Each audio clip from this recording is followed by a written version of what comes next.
Nick Isaacson presents Just the Two of Us.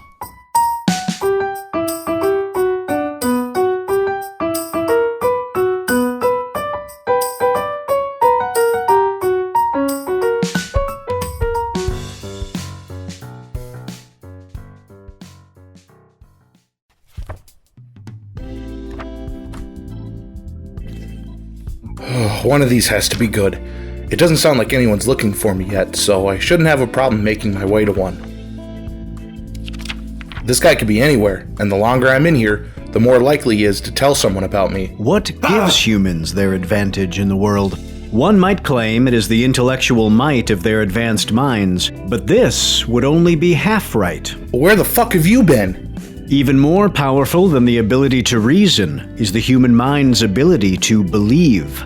When a patient is given a placebo, the mere act of believing the medicine will reduce their pain is enough to make them feel better, even when they are told it was just a placebo. Oh shit, really? The human mind is able to conquer the reality it lives in with a unique potency, just through the power of belief. What the mind thinks, it will create. Are you making fun of me because I'm looking for a psychic? Listen, it's not about believing they're the real deal. Just so long as I can find one that isn't a phone psychic.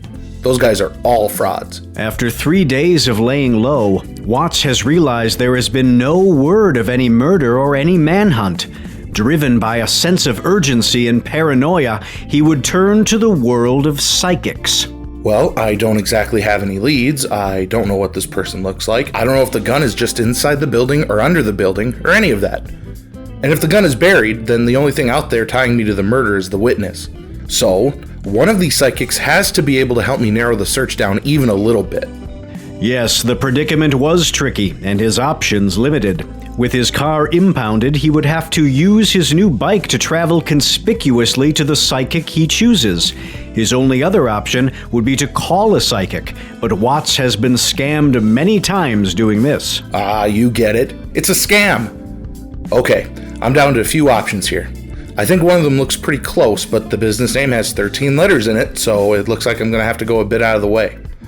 I know I'm going to stick out as a big guy on a bike in 80-degree weather, but I gotta do something. I can't take any jobs if the cops might bust me at any moment.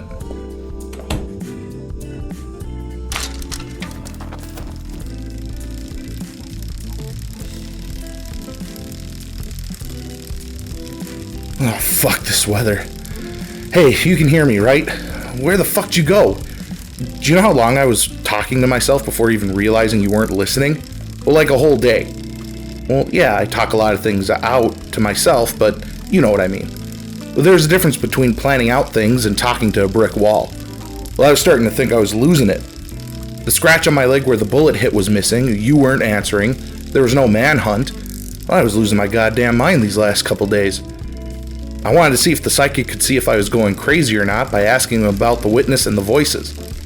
Well, it was a lot to take in on one night, so I wasn't going to rule it out. Oh, no. Ah, fuck. This psychic's too good. God damn it. She knew I was coming. Watts found himself dumbfounded as he stood in view of 6 police officers standing outside the Lady Pearl Marie Psychic. Well, I fucking told you they're the real deal.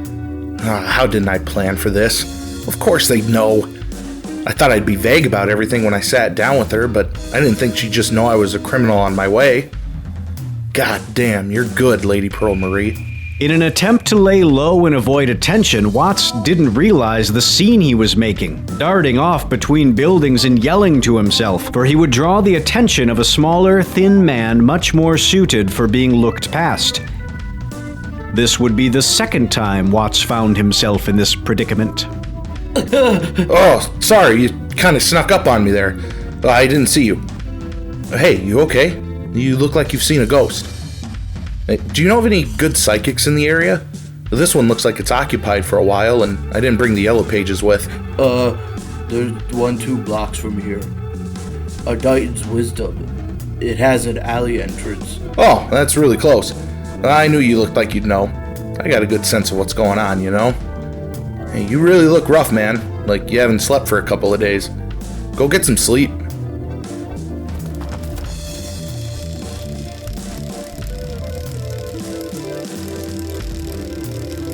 fuck, that was close. Well, I think I covered for myself pretty well. And I got a new psychic out of that guy. That guy definitely needs to relax, though. He seems so wound up. We'll do what I do. Talk out everything, and you can see what all the options are, and you don't need to get lost in your own thoughts. Ah! With everything going on in Watts' life these last few days, he nearly forgot about the beeper attached to his belt, a noise to jostle him out of this new world he was entering, to remind him that the normal responsibilities he had still loomed overhead. Watts' work life was unstable, and he often found himself doing odd jobs, shady jobs to make ends meet. The pager he kept on his belt allowed him to be on call whenever his contact needed him. They usually leave him with a number to call back and a time to call back by if he wants the job, meaning that now he would have competing goals. Well, I wouldn't call this competing goals. I just need to make the call by 9. The psychic shouldn't take too long, and with their help I can find the witness. And I guess I don't know what then. Maybe I just intimidate them a little? Well, if they saw me shoot someone, accident or not, they may back me up when I scare them. It's not like I really want to kill the guy or anything, and they haven't said anything to the cops yet, so that's kind of strange. But maybe they just want nothing to do with it. So I just need to make sure that they choose to want that. Then I'll get some food, head home, call, get a job, get paid, and then we can all forget that this week ever happened. Oh, this is the place. I'm getting a good vibe from this place. A Dighton's Wisdom, a shop of mystery and powerful psychic resonance, unlisted at any telephone book and tucked away in an alleyway with a basement entrance. Word of mouth is the only way customers find this business. Not to say that only those who need it will find it, but only those that are meant to find it will. The shop is made to look small due to shelves of candles, books, herbs, and many trinkets and decorations. No sign of the owner. Hello? Is there anyone there?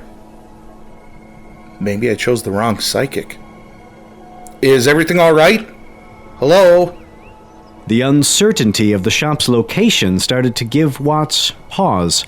Were they simply unattentive, or perhaps their secretive location meant no one was around to help if something happened to them? Either way, something called to Watts to find out. He felt drawn to enter the back of the store to seek out this psychic. Well, it couldn't hurt to check up on them. Hello? Hello? Shh.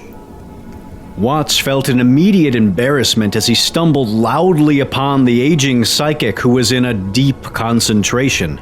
But the embarrassment would be overtaken as her sense of calm and concentration turned his emotions to the same.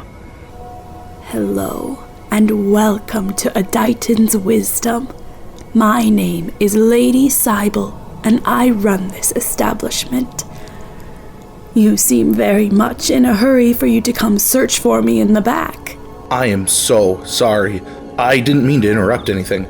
I was just checking to see if everything was all right. I am so sorry. You felt yourself drawn here, yes. I felt it too.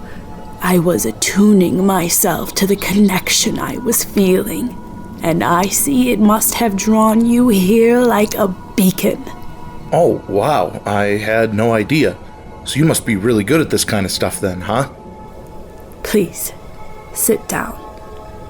I am simply as good as the information I receive.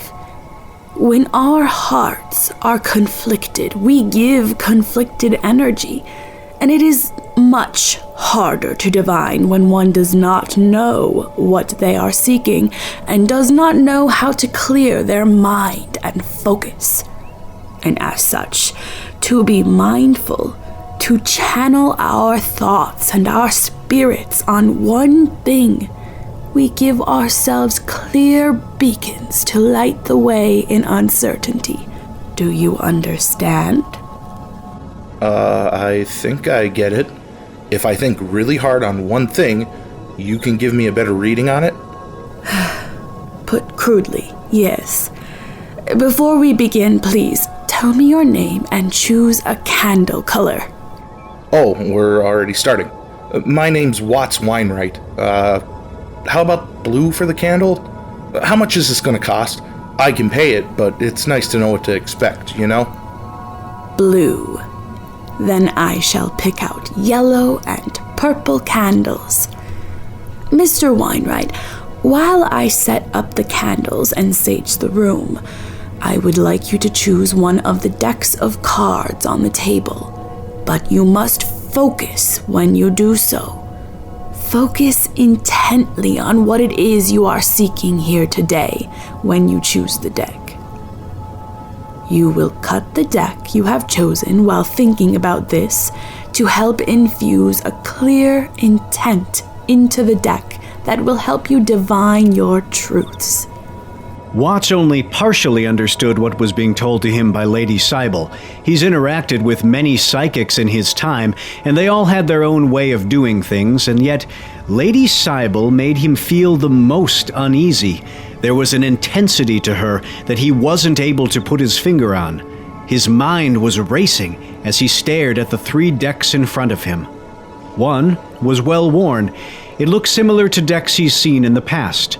The second was a black deck with nothing ornate about the back, and the third had a golden circle on the back like a ring of fire that outlined the sun. He stared intently as he tried to focus on what brought him here. What truly did he want to know? Was he truly only looking to find the witness in an attempt to silence them? Or did he want to find out more about what happened to make his life change in such a bizarre direction? Or was he just looking for someone who could help him take control of his life? All of these desires flooded his mind, but he needed to pick. Lady Cybele was sitting back down. It was the moment of decision.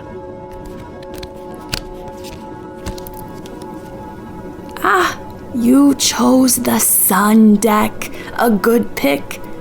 It's often overlooked by other customers. I think this is only furthering this connection we have made. Yeah, so I'm looking to find someone? No. What?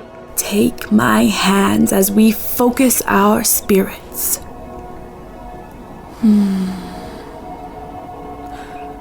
I told you to be clear in your intent. Who are you looking for? Why are you looking for them? Were you this wavering when you cut the deck? No, sorry, I just don't know who the person is.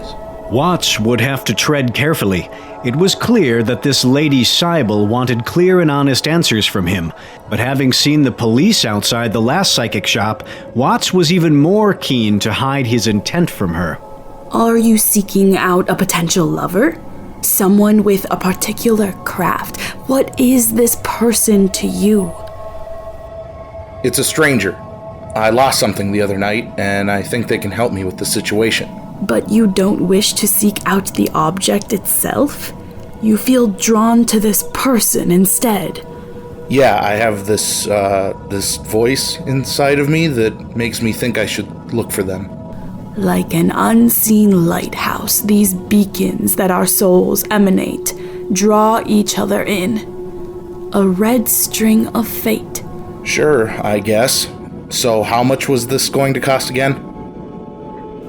Do you seek this person out who can help you because you wish to reset yourself? To retreat back to the comfort of the familiar? Or do you seek them out because you wish to make new connections? To change your life from the one you had? I want things to go back to normal. But honestly, that doesn't sound great either. Then what is it you do want? You were on a road deep in a valley, unable to see the world around you. This incident has forced you to take a turn, and now you are higher up, and you can see all the roads that exist out there. You can see the road you are on for what it is. You can see the intersection where this stranger is on. When you reach him, you will get to choose which road to take. Which road will you take, Mr. Wineright? I want to live a life in the sunlight. Good, Mr. Wineright. I can feel the resolve shining from your soul. I think there is much promise from you. We each have a purpose, or a driving want inscribed on our souls, and few of us are able to take what's in our soul and shine it into the world around us. Now, let's see what the cards imbued with your intent can show us. I'm going to be using a special spread that is meant for people like you, Mr. Wineright. Tarot readings are done using what's known as a spread. The psychic will lay down a set of numbers or cards in a certain formation depending on the spread's format. More basic spreads, such as a 3-card spread, might lay out 3 cards next to each other horizontally to represent some form of trinity such as past, present, and future, while more complicated spreads, such as the Celtic Cross, is a 10-card spread where 6 cards are in the shape of a cross and the other 4 are in a vertical line and have a more specific meaning. Lady Cybele, however, would lay out 2 cards in one row, 3 cards in the second row, and 2 cards in the third row. Remember, the cards only give the results that are as honest as the answers you gave me, Mr. Wineright. I feel as though you were honest, but I give this disclaimer to everyone. Our first card is the High Priestess.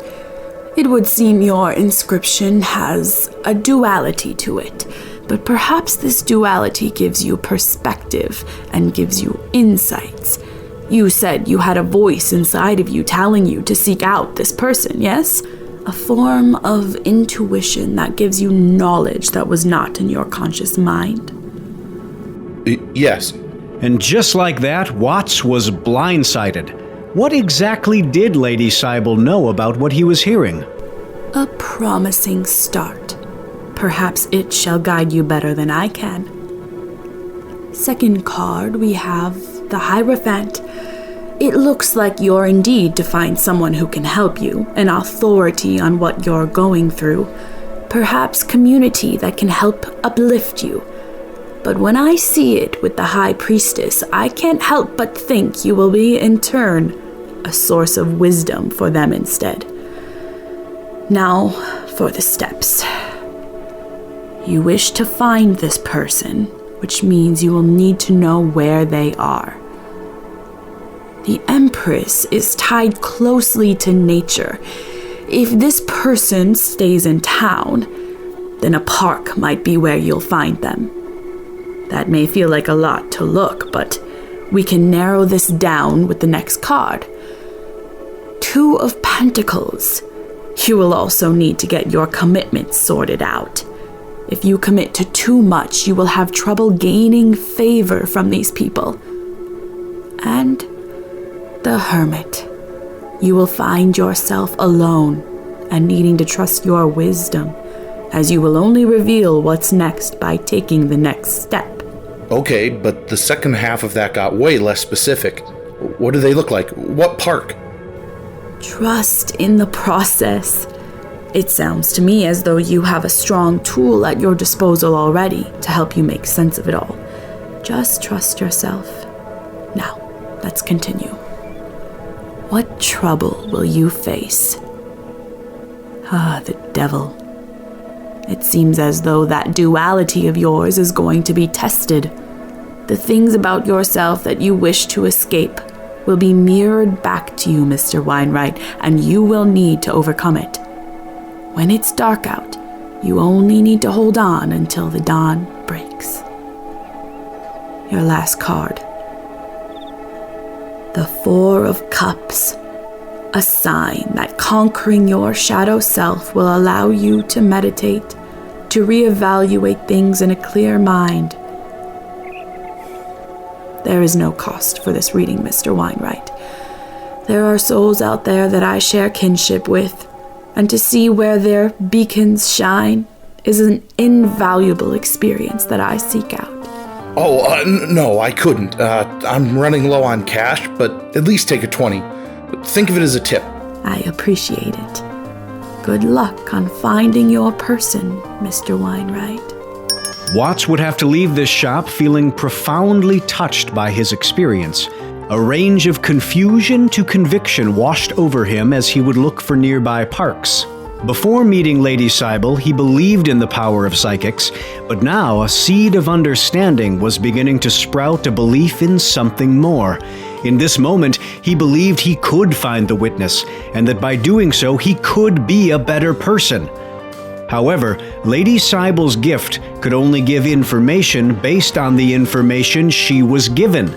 Though Watts doesn't realize it yet, this resulted in his fortune being only halfway right.